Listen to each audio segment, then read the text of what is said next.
Just 5 days before WWE rolls into Cleveland for SummerSlam, it stopped off at the Excel Energy Center in St. Paul, Minnesota for the go-home episode of Monday Night Raw, headlined by Seth freaking Rollins delivering his referee instructions to Drew McIntyre and CM Punk ahead of their long-awaited grudge match. Finn Balor squared off with Gunther. Xavier Woods wrote the latest chapter of his feud with Karrion Kross.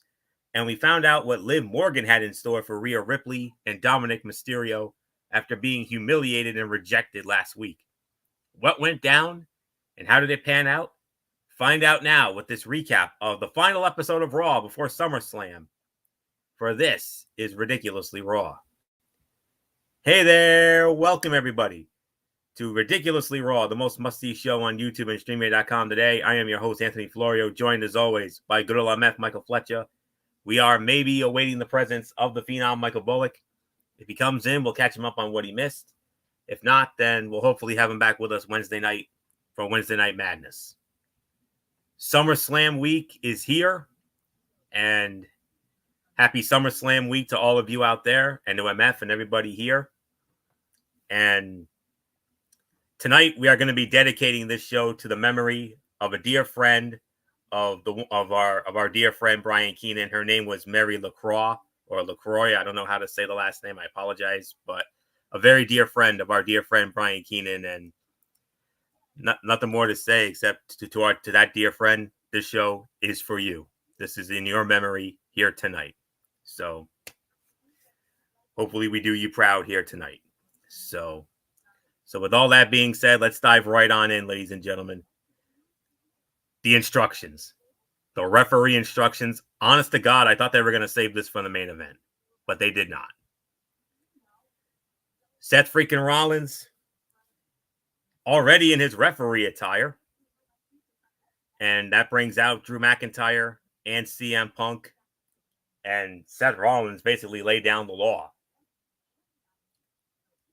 And all I can say right now, wow. Amazing segment here.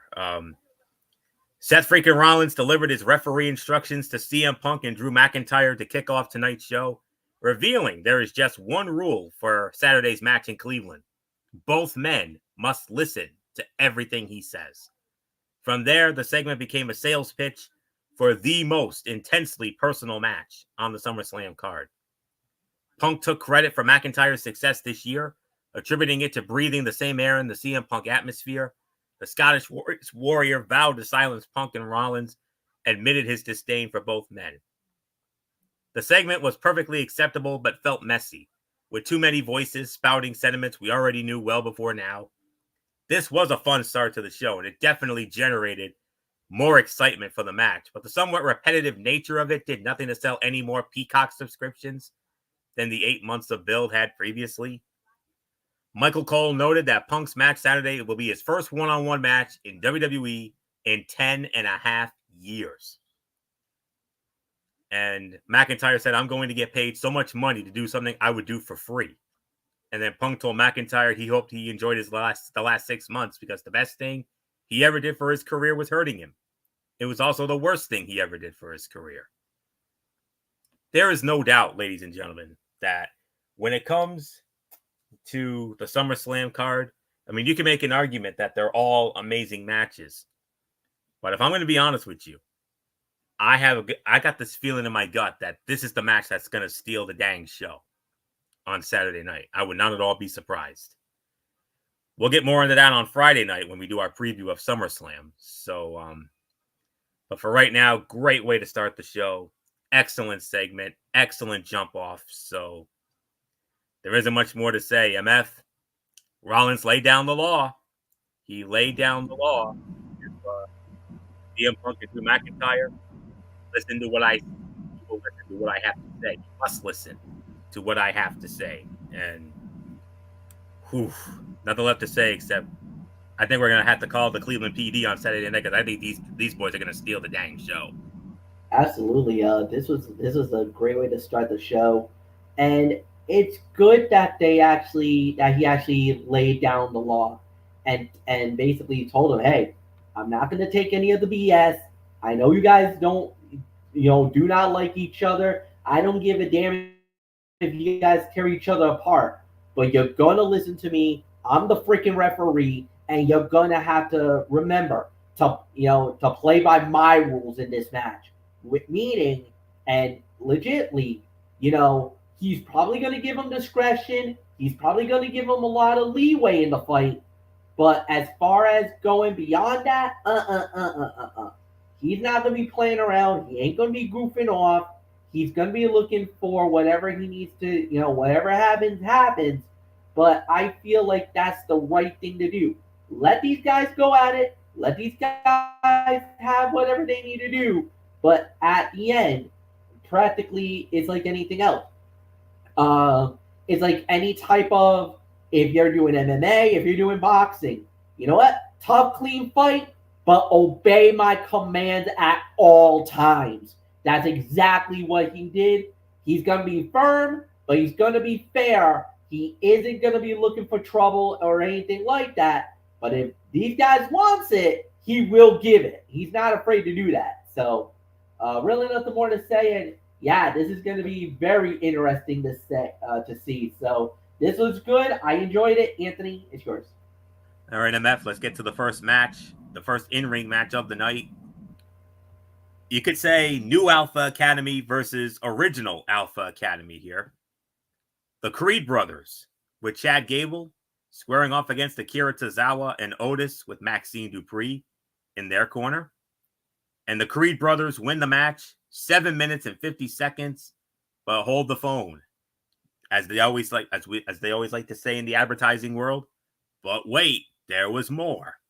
After the match was over, it was Chad Gable and the Creed brothers attacking Otis. Gable put an ankle lock on Otis, and then Maxine Dupree jumps all over Chad Gable. Gable gets in her face, and Maxine Dupree finally had the you-know-what to slap Chad Gable in the face. Long overdue. But then those lights went out, and before you knew it, they're here. The Wyatt Six. And get this, we had unmaskings. On the far right side, with hair, long hair, Dexter Lumis. In the middle, Eric Rowan. And on the far left, Joe Gacy. And then Nikki Cross as Sister Abigail dives off the top rope and on top of Gable. And man, oh man. And next Monday night, now we thought we were going to possibly get this at SummerSlam. No, we're going to get it next Monday night in Baltimore as part of the Fallout show. Chad Gable and the Creeds versus the Wyatt Six. Gacy, Rowan, Lumis. 6-man tag. Ooh, next Monday night. That's a little scary, I'll say that, but all yours, MF, your thoughts. Yeah, no, let's get into this. First off, solid matchup. I would give this about maybe 2.5, 2 3/4 of a star. It was a paint by numbers match. There was really nothing amazing about it. It was fine. It was there. Everybody played their role really well, but obviously the Creeds had to win that match. Otis and Akira Tozawa was going to get that good matchup, that good feel-good type thing, but you wanted to put the Creeds over because of the fact that you want to make him and Devin Gable a dangerous force. So I get it. I know a lot of people still loves Otis, wants to see him get a big moment in his career. He'll get it soon enough. But I think what they're doing is fine. That was fine for what it was worth. But then Gable started to mess around. He was going after Otis, trying to, instill that, I'm still alpha, I'm still the leader, you're nothing without me, everything else. Maxine jumping on the back, really cool moment. And then she basically knuckled up and said, you know what, enough with this. Slap right to Gable. The fans reacted accordingly. It was a cool moment. But then you saw Gable starting to circle her around like he was about to attack her. And then once the lights went out, I think we all knew what was about to go down.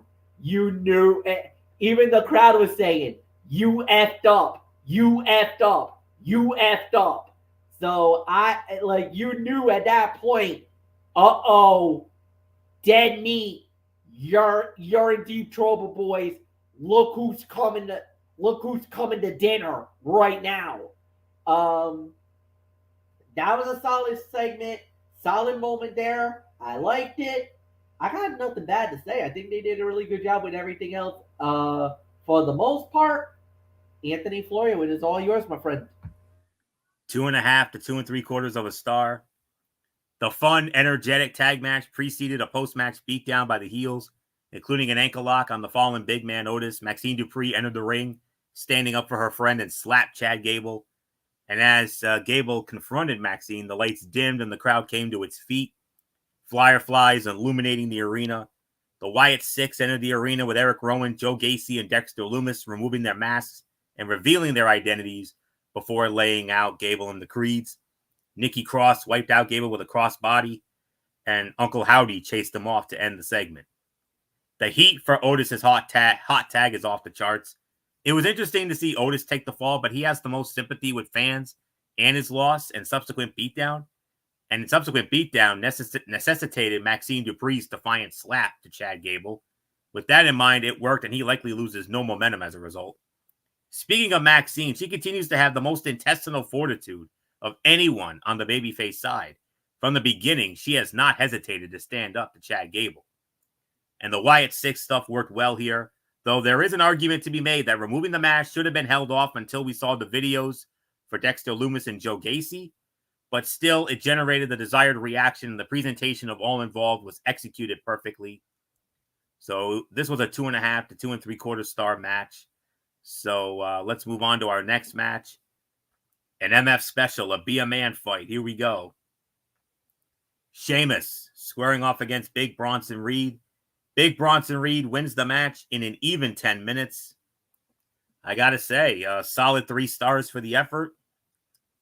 Good physical match with some quality near falls late. This was a great showing for 2 talented big men who can consistently be counted on to deliver as workhorses for the brand. Bronson Reed scoring a win is a big deal because he has lacked those defining victories, while Sheamus losing the way that he did only puts him one step closer to a showdown with Pete Dunne in what should be a show-stealing match on any card lucky enough to have it. The white noise from the ropes by Sheamus was an impressive spot. And I got to ask this. How is Sheamus still having the best, most aggressive, and physical matches of his career? The man is a fountain of youth between the ropes and may actually be better now than ever. And Pete Dunne with the shillelagh was a great callback to the Brawling Brutes faction. Heck, great callback to Finlay, who made that famous, a number of years ago during the Ruthless Aggression era. But all in all, solid 3 stars for this effort. Huge win for Bronson Reed, even though it was Pete Dunne who really won the match for him.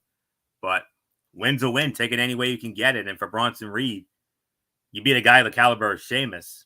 Hopefully, who knows? Maybe this will hopefully be the beginning of some bigger and better things for him, post SummerSlam. So we'll see what happens with that. So 3 stars for this. So MF, Bronson Reed defeating Sheamus in an even 10 minutes. Pete Dunne with the shillelagh. Okay, now. Yeah, like you said, it was a little bit of a callback from the Brawling Brutes days and everything else, and it exactly was what it needed it to be. It was a good matchup. Like you said, 3 stars. I totally agree with that. I kind of feel like Right Man won because of the fact of how the way the match went down. So yeah, it gives some heat to Pete Dunne. It adds that another log to the fire, as we would say, between him and Sheamus. So obviously there's some jealousy there. There's some anger. There's some resentment, I guess you can say. And it's kind of one of those things where you're just like, wow, and everything else. But at the end of the day, they did the right thing. So I enjoyed it. I thought they did a really good job with it. Nothing more to say. Anthony, it's yours. All right, MF, keep your mic on. You got the next match here. Main event, Jey Uso, Yeet, squaring off against Carlito. Jey Uso wins the match, 7 minutes and 50 seconds. And yes, of course, we had all the eating going on with Michael Cole and Pat McAfee and the whole nine. So, but he didn't go through the crowd, though. He did a traditional entrance here tonight. So, Yep. But the big question is, will we be lucky enough to get a crowd entrance next month? Because I'll tell you right now, whether we do or we don't, we're damn sure going to be eating. Trust me. Michael Cole, we're going to give Michael Cole and Pat McAfee a run for their money. Oh yeah, all of us. But nonetheless, MF Jey Uso defeating Carlito, 7 minutes and 50 seconds, time of the fall. Yeah, and the difference in this one is exactly what it was earlier in the night. As many of you guys know, the clubhouse got wrecked. The clubhouse got destroyed. Yeah, I wonder who could have done it. Yeah, wink, wink. As the old saying goes, hell have no fury than a woman scorned. Oh, we'll get into that later. We'll definitely get into that later. Amen. I will say this. So, with everything going on, obviously Rhea was like, look, I think we know who did it. It's pretty obvious. And the thing was, it stems back from the Jey Uso thing.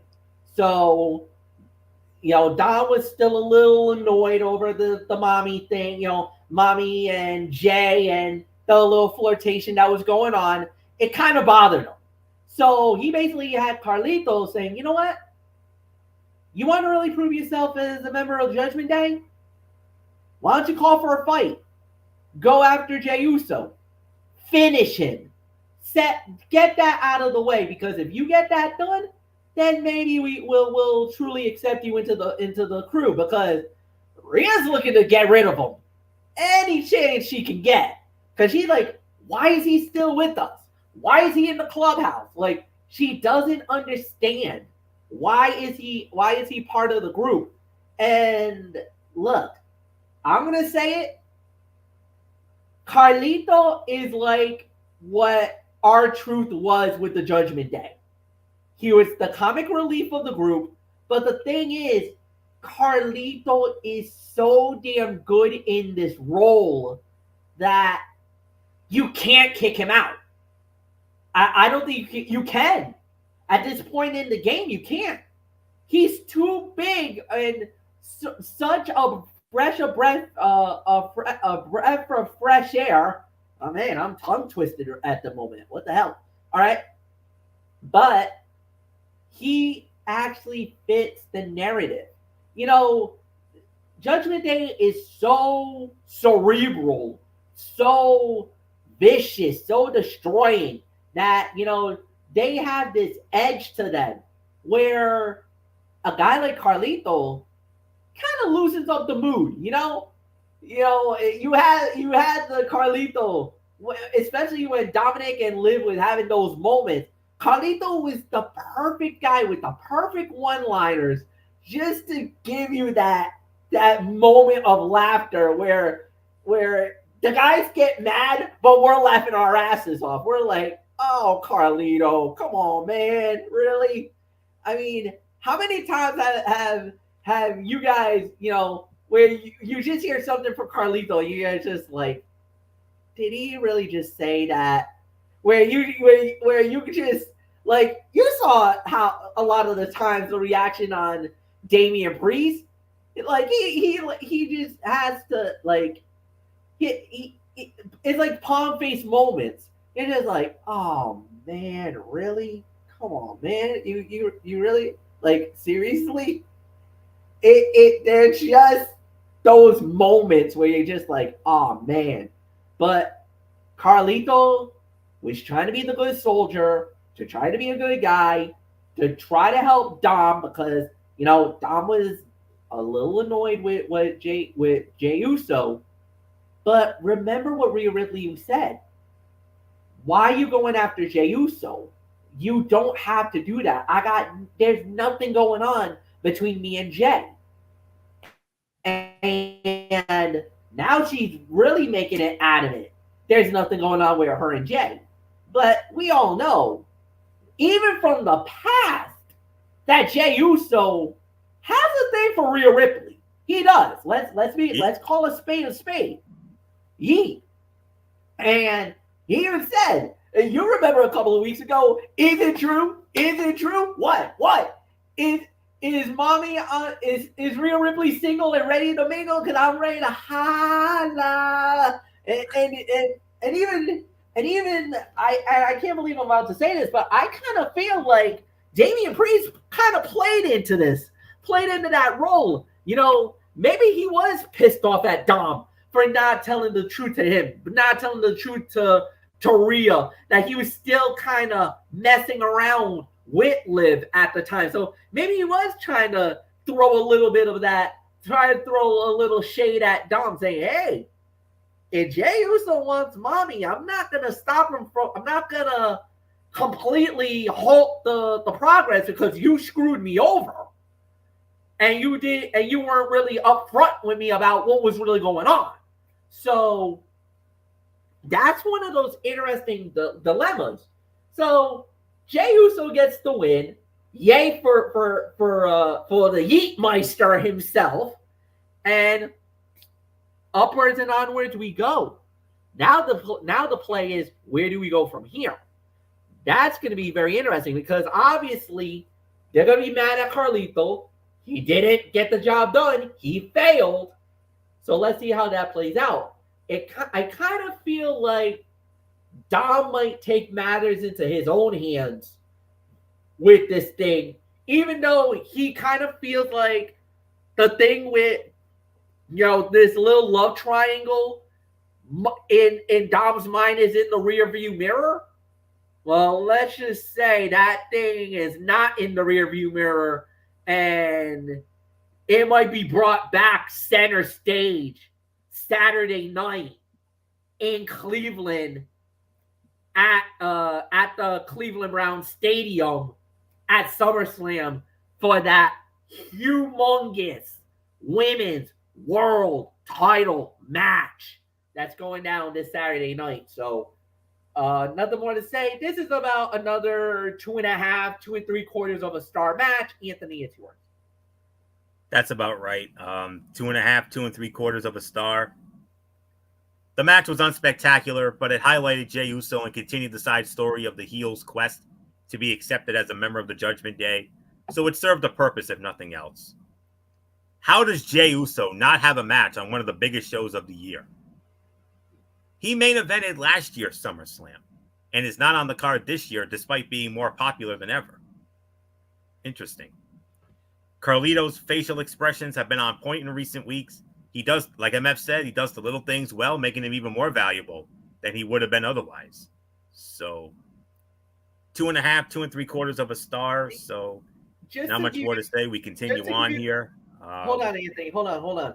Just to give you a quick note and why I think he's not being used at SummerSlam. Jey Uso. Is because what? Jey Uso, right? Jey Uso, yes. Because I think what might happen is we might actually see the Bloodline Civil War. I think they want to save him for that. I think that's why he's not being booked. Because awesome. I think what might happen is they might be using him for the Bloodline Civil War. Because there's rumors going around that Jimmy Uso is coming back. He is cleared and is ready to go. So maybe we get the Usos back together. The only question, the $1 million question, is are we going to get Roman? That is the $1 million question. There's some hints that he might not be at SummerSlam. There's been some rumors that he might not be ready. So I don't know. I mean, it's going to come down to that pivotal moment, that main event match between Cody Rhodes and Solo Sikoa for the undisputed WWE Championship. Might have a lot of twists and turns along the way. I'm not saying that we're getting WrestleMania level type twists and turns like Night 2 with Bloodline rules, but I think we're gonna get that kind of outcome where we're gonna have chaos all over the place in that main event match. It's just how's it gonna look and who's gonna show up. That's going to be the telling point more than anything else. But I will say this. I think Jay will be there. I think Jimmy will be involved. If Heyman shows up, we're getting Roman Reigns. At that point, it's a foregone conclusion. If Paul Heyman shows up, then you know the Tribal Chief will be not that far behind. So that's all I'm saying. Florio, it's yours now. Okay, so before we move on to our next match, an announcement was made. The beautiful Kathy Kelly was interviewing The Miz backstage. And for the second time in his career, The Miz is going to serve as the host of SummerSlam. He's done this once before. Go back to SummerSlam 2013 in LA, Staples Center, Crypto.com Arena.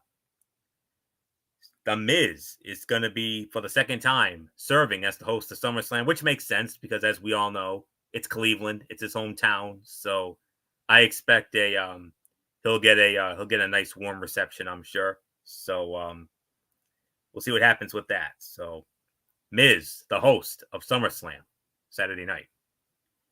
Karrion Kross with the Final Testament squaring off against Xavier Woods. Karrion Kross wins the match, 6 minutes and 25 seconds. I believe I start this one off, I think. So, 2.5. But let's it was okay. It was solid, not overly spectacular, to be honest with you. Karrion Kross told Xavier Woods that Kofi Kingston should have retired after losing the WWE Championship to Brock Lesnar in 6 seconds on that premiere episode of SmackDown on Fox, October the 4th of 2019. The Final Testament faction will not succeed until there is some sort of explanation as to what the group is supposed to be. Karrion Kross cuts promos, but there has been zero expansion on the faction's motivation or purpose, and the result is a crowd that has no investment in it. So, gotta tell it like it is here. So, not much more to say on that. 2.5, that's the best I can go. So, MF, quick thought. It's kind of more of a 2 to 2.25. I must say that. I think it was fine for what it was worth. It could have been better, but I think at the end of the day, it was solid, but not overly spectacular. I think it's the best way to say it. Look, like you said, Anthony, and you made a very valid point. What is the direction? What is the direction of the team? Because that's exactly what I'm looking for more than anything else. But at the end of this day, it is fine for what it was worth. So yeah, nothing more to say. Anthony, it's yours.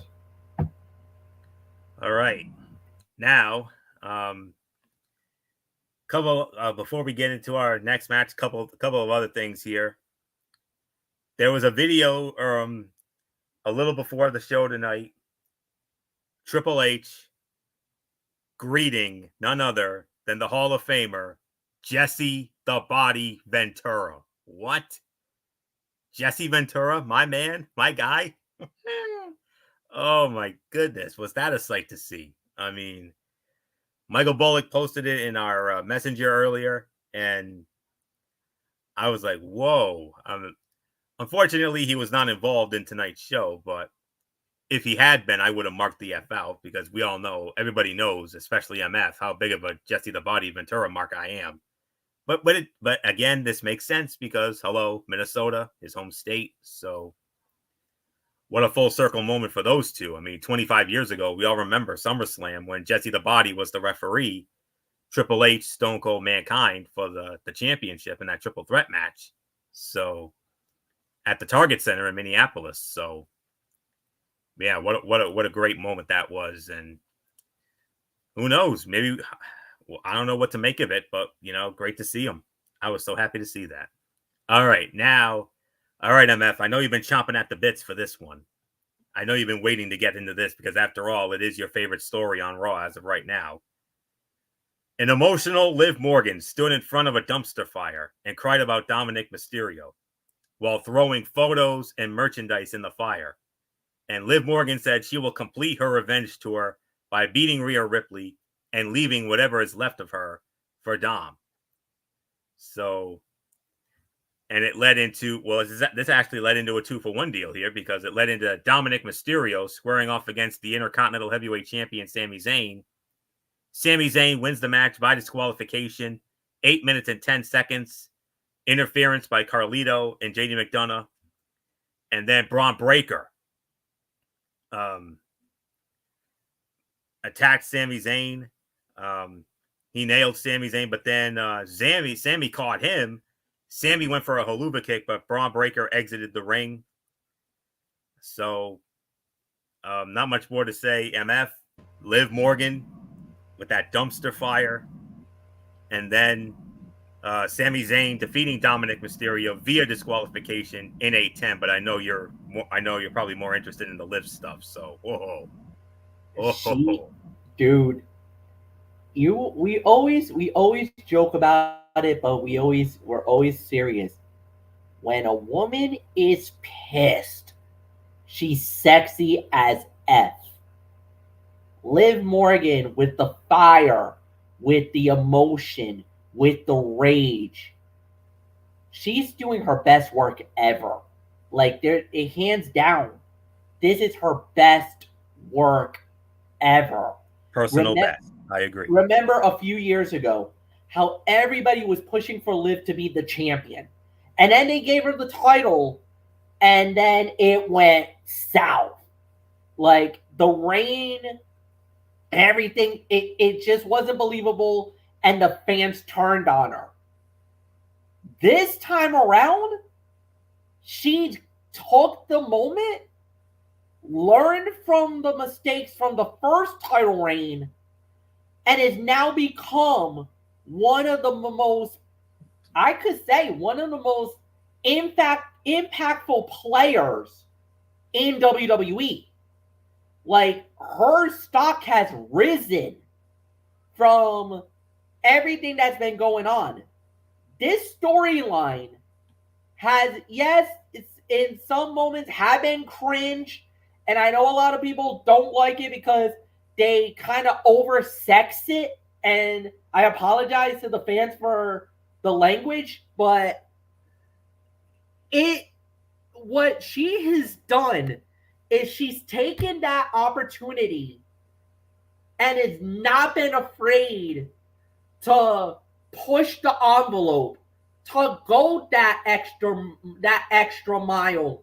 And the thing is, it works. It's paid off in spades, because the Rhea Ripley Liv Morgan rivalry has been practically one of the best storylines we've had in WWE. Like, this is by far one of the marquee storylines from Monday Night Raw. And it has. I don't think, other than maybe the Rollins, CM Punk, Drew McIntyre, I don't think there's another storyline that's had this much of a focus or a impact as this little thing between the Judgment Day and Liv Morgan. And now it comes ahead Saturday night for the title. And she said that she was going to make sure that she was going to win and successfully defend the title by any means necessary. And now we got to find out how that plays out. Because obviously, going into it, before all the stuff, I think if you put it on paper, there's no way Liv Morgan's winning this match on paper. Rhea Ripley is too strong, too powerful. It's basically, and just the sheer force, she should easily destroy Liv Morgan. But there is an X factor, and that is Dom. You know, up to this point, every time he tried to get involved in Liv's matches, Liv has gone on to win. Not once. When Dom has sticked his nose where it didn't belong, Liv has lost the match. At all. Dom is going to be the X factor in this championship match. And we know it. Does he pull the trigger and turn on Rhea Ripley? That's the $1 million question. That's going to be the main factor than anything else. But I truly believe that, just me personally, and I think, Anthony, you can agree, we both said it, that we think Liv is walking out still the champion after Saturday night. Yes. The thing is, how's Dom going to be a factor in this match? Because up to this point, like I said, every time Dom has been involved in Liv's matches, Liv has gone on to win. Now, vice versa, there's been a lot of times, when Liv tried to help Dom, it's blown up in his face and he's ended up losing, except that one fight that was Dom with the mixed tag. That was the only time that I can remember where Liv got involved in Dom's match and Dom actually went on to win that match. That's what led to the whole kit and caboodle.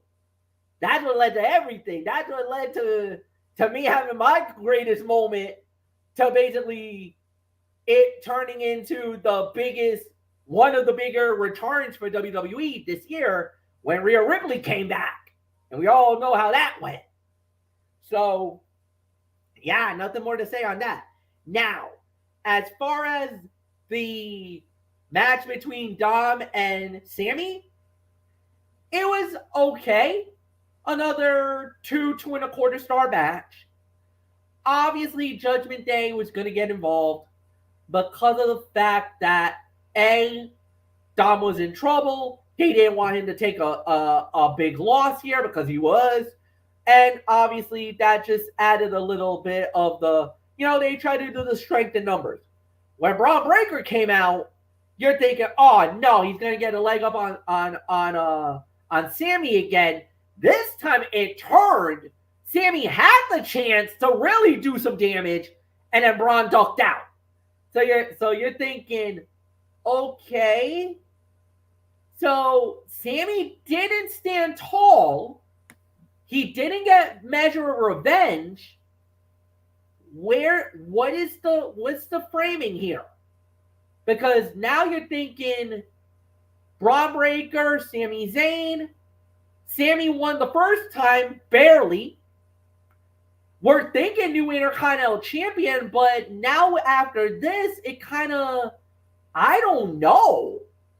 I'm kind of a little torn now because it's not as clear cut. Sammy's not standing tall. He didn't get, he got a little measure of revenge on Braun Breaker, but he didn't get the KO punch. He didn't get that moment of the booking 101 where Sammy stood tall and we know what happens next. In a way, he got a little revenge, but he didn't get it all.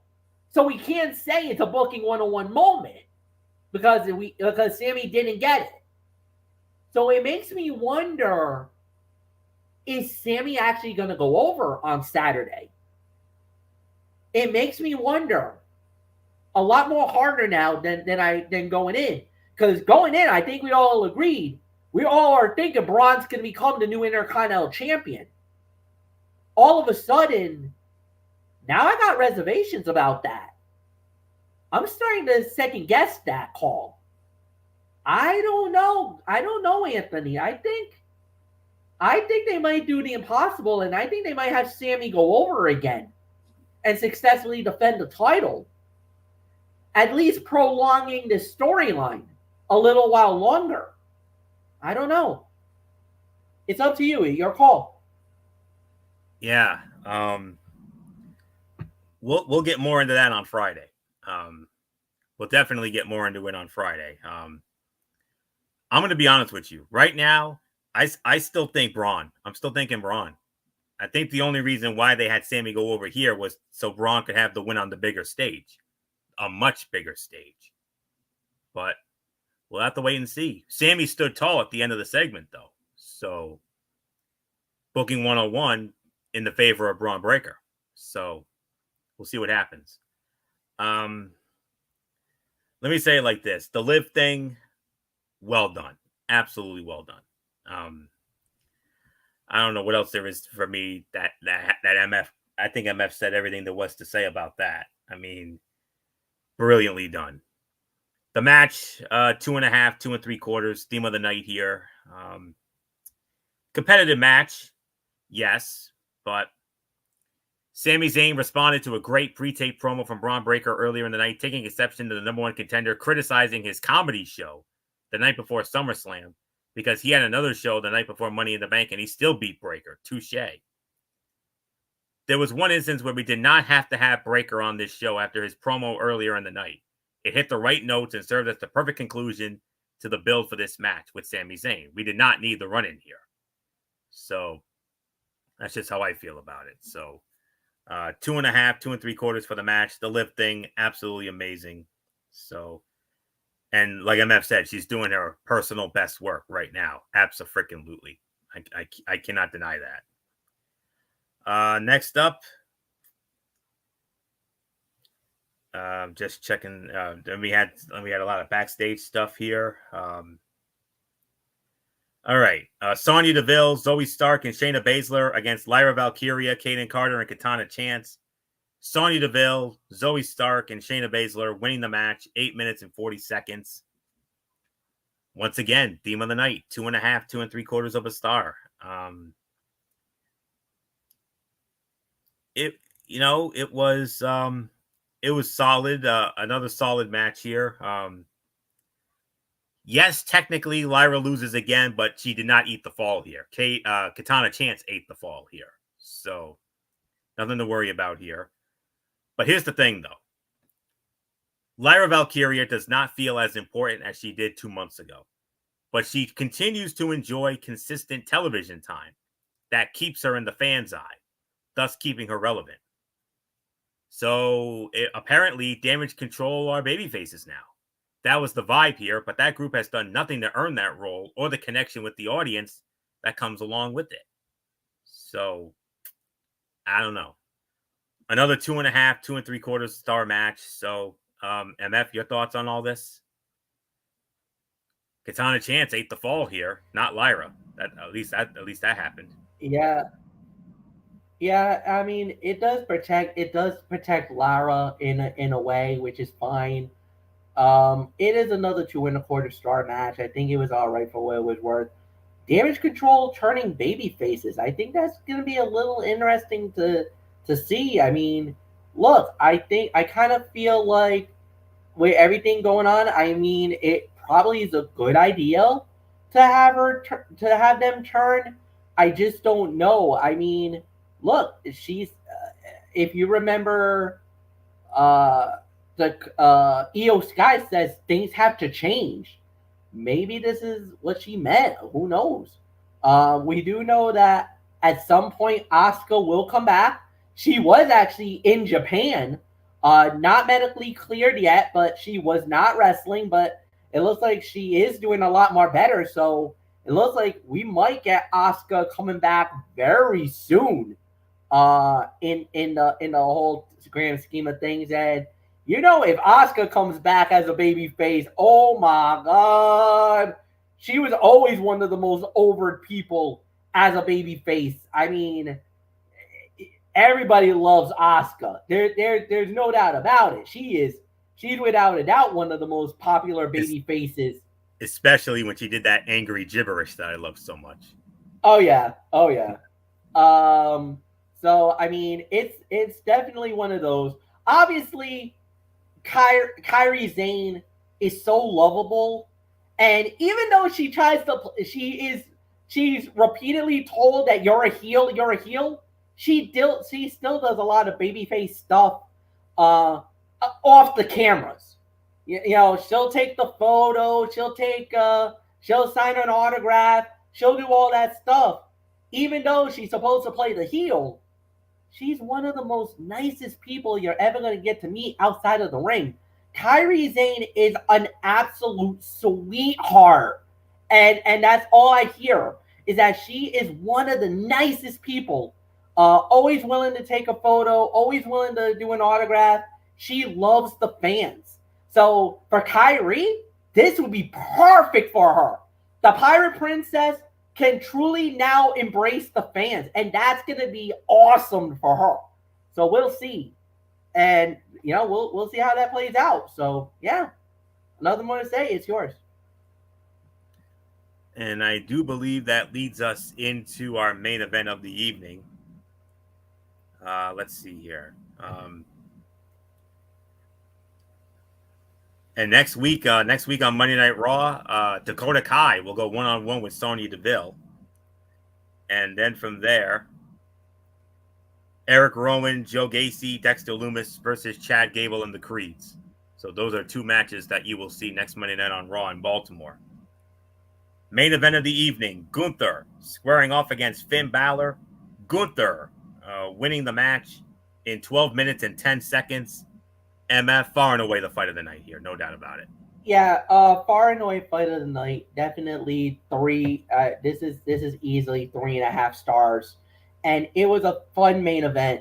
These two guys knows exactly how to play the angles. They know the limitations and how they can handle each other, and they went at it. It was a fun match. It was a good battle. Obviously, Gunther gets the momentum heading into SummerSlam, which was no big surprise. And on top of that, it makes the match between him and Damian Priest for the heavyweight championship of the world that much more compelling. So, no doubt about it, this was easily fight of the night. Anthony, it's all yours. Yes. Physical, competitive bout that saw Gunther control the pace and force Balor to fight from underneath.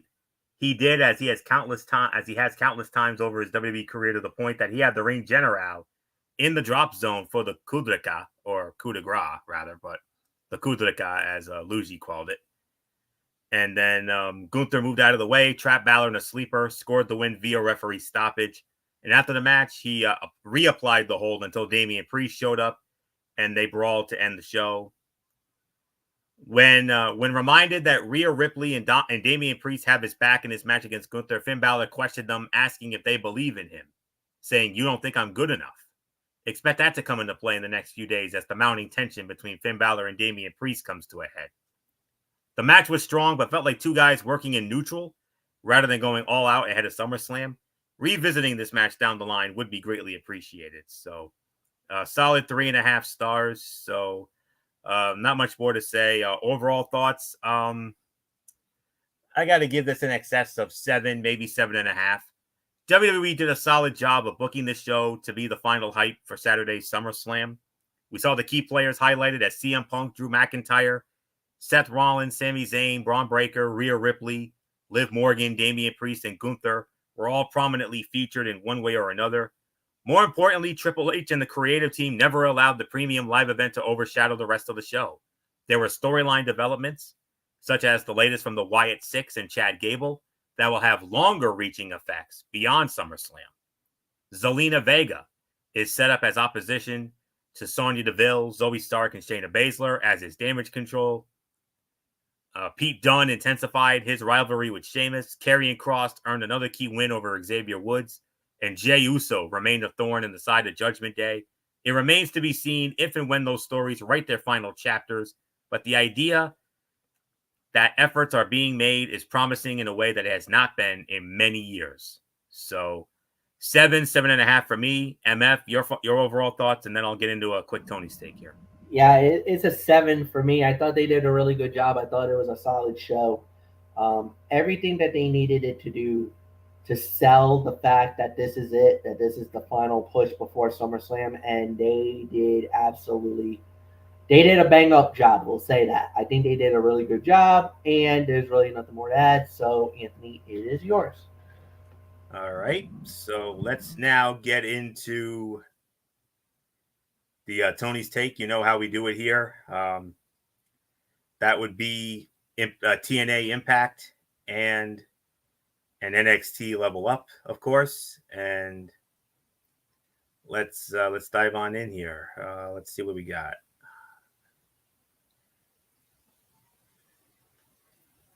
Just looking for it. Okay, got it right here. Okay.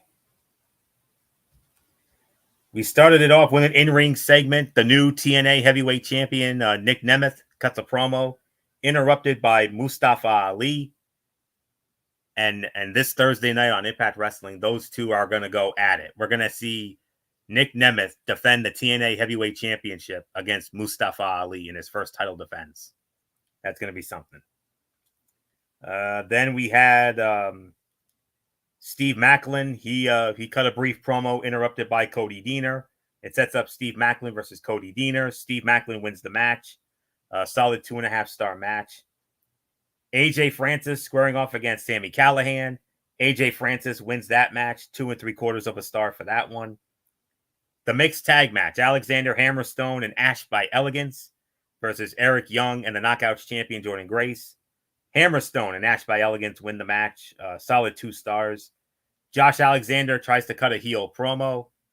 He was on the verge of giving an explanation, and he just said, nah. He walked out. And then we had Matt Hardy in the ABC versus Eddie Edwards, Brian Myers, and JDC. Matt Hardy and ABC win the match. 3.5 stars. 7 out of 10. Great opening segment between Nick Nemeth and Mustafa Ali. Mustafa Ali has been entertaining in his role, and the crowd in Montreal reacted well to him. First Class continues to be a solid faction in TNA, and AJ Francis continues to prove that he's been a solid signing for TNA. Josh Alexander got new music to go along with his new heel persona, and him walking out without giving the fans an explanation to why he did what he did at Slammiversary was excellent. Solid main event, and Joe Hendry continues to be over wherever he goes. The booking of Moose in the system is going to be interesting now that Moose has dropped the TNA Heavyweight Championship. So that was a 7 out of 10. This Thursday night on Impact Wrestling, or TNA Impact rather, Jody Threat goes one-on-one with Masha Slamovich. Ryan Nemeth will go one-on-one with Frankie Kazarian. And the two big selling points. Nick Nemeth, in his first defense as TNA Heavyweight Champion, defends the title against Mustafa Ali. And last but certainly not least, remember when I said we have ourselves a wedding and a wedding date? Well, we got the wedding date. Thursday night, the wedding of PCO and Steph DeLander. And that all goes down this Thursday night on Access TV at 8 p.m. And you can also check it out on the TNA Plus app and YouTube for you Impact insiders there. You can watch it there too. So that's the story there. And now let's get now into NXT Level Up here. Just gotta find it here. Okay. Started it off with Jada Parker squaring off against Layla Diggs. Jada Parker wins the match, 4 minutes and 53 seconds. Parker's coming along nicely, and I continue to be impressed by Layla Diggs. Parker is getting the character down, and that is something Diggs will continue to find, but she needs the in-ring reps. This was a solid 2-star match. Uriah Connors squares off against Dion Lennox. Dion Lennox in 4 minutes and 37 seconds. It was fun, told a good story as the cheater got caught, and it cost him. Lennox did not cheat 2 weeks ago, and did not this week either, and got the win. Crowd was into this one as well because there was a story and some heat to the match. Kind of wish they would have had more time, but nonetheless, solid match, 2.5 stars. Dante Chen versus Cutler James. Dante Chen in 6 minutes and 14 seconds. Solid, well-worked match. Chen continues to be the gatekeeper and has a nice role as the veteran of the show, working with the youngins, and I want to see more of Cutler James and see what he can develop into. Another 2.5-star match. I gotta admit, 7 out of 10, good show. All 3 matches enjoyable. Nice to also see a match with history and heat to it. Nothing blow away, but just a solid 20 plus minutes of wrestling, and I'll take that from this show every week. So 7 out of 10 for me. And with that, that'll put the bow on this edition of Ridiculously Raw. We want to thank you all so very much for tuning in as always. MF, I'm going to share the future content, and if there's anything I'm missing, feel free to let me know. Wednesday night, 10:30, that's when we'll next be with you. Wednesday night, 10:30, MF will have it, Brace Fair 95. Wednesday Night Madness, as we will review week 1 of NXT's Great American Bash, and we will also review AEW Dynamite. That'll be on Wednesday. Friday, Cerebral Smack Talk, Friday Night SmackDown, and the preview of SummerSlam. That on Friday. Possibly Saturday night, maybe, for the recap. I mean, show starts at 7. It kind of depends on how long it goes. If it, hopefully by 11, but I don't know. If we don't, then we can definitely hold it off till Sunday night. Definitely. Did I miss anything in the future content, or are we good? I don't think there's really much, unless you want me to do a big 3 recap, but I don't necessarily need to. I kind of feel like we're good with the content. Okay. Yep. No problem at all. So all right, just wanted to be sure. So we'll put it like this. Tentatively, Saturday night for the SummerSlam recap show. Seeing that it starts at 7, it's probably going to go somewhere in excess of 3.5 to 4 hours. So somewhere between 10:30 and 11. We might do it, but if we can't do it, then Sunday night for sure. And then 1 week from tonight, the Raw fallout from SummerSlam here on Ridiculously Raw and the Tony's Take. So that's it. So until Wednesday night for Wednesday Night Madness, Anthony Florio here for Good Old MF Michael Fletcher, and in spirit, the Phenom Michael Bullock, and of course, always and forever, the First Lady of our show, the one and only Twisted Angel Dee Dee Woodson. You know the routine, everybody. Thumbs up. Talk to you later. Yeah, throw it up Fortune 4 style. Bye for now, my friends. God bless. Be good to each other. Have a blessed couple of days. And until Wednesday night for Wednesday Night Madness, you've been watching Ridiculously Raw right here on Tone 25 on YouTube and Streamy.com. And remember, my friends, no matter what anyone tells you beyond anything else, wrestling is indeed actually real. For everybody who has been a part of this one, for now, Anthony Florio, so long, and bye, everybody. Bye.